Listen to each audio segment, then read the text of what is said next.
Some Sudanese say they are trapped in Khartoum without their passports. Tens of thousands of people are fleeing to neighboring countries. Dozens of foreign governments have flown out their citizens and diplomatic staff. But for some Sudanese, leaving is not an option, as their travel documents are locked in shuttered embassies. Well, we spoke to Sudanese residents still stuck in the capital after failing to retrieve their passports.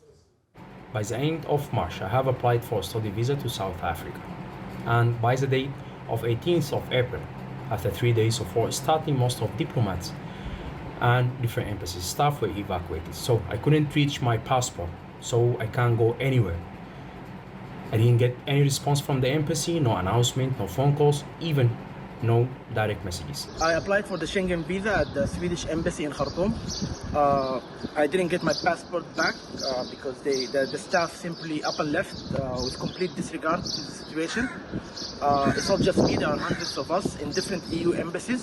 It's utterly irresponsible and it's such a shame because they spend a lot of money on curbing the migration, the illegal migration, when they can't even come up with an e-visa system. So situations like this do not happen. I emailed the Spanish embassy multiple times and I called them multiple times, but when they found out I wasn't Spanish, they hung up without any explanation.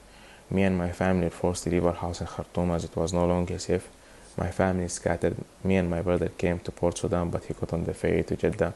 My mother and sister are currently in the Egyptian border trying to cross to Egypt, and I'm here not knowing what I will be doing next.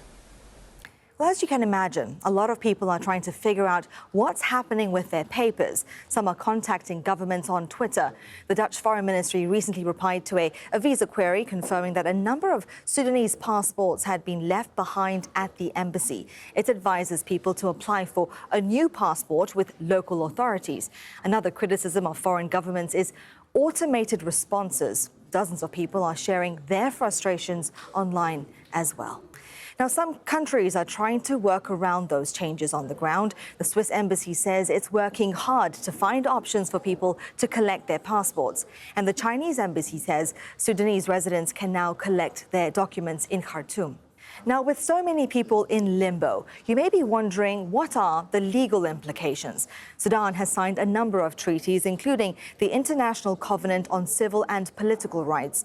It states everyone lawfully within the territory of a state shall, within that territory, have the right to liberty of movement. And everyone shall be free to leave any country, including his own.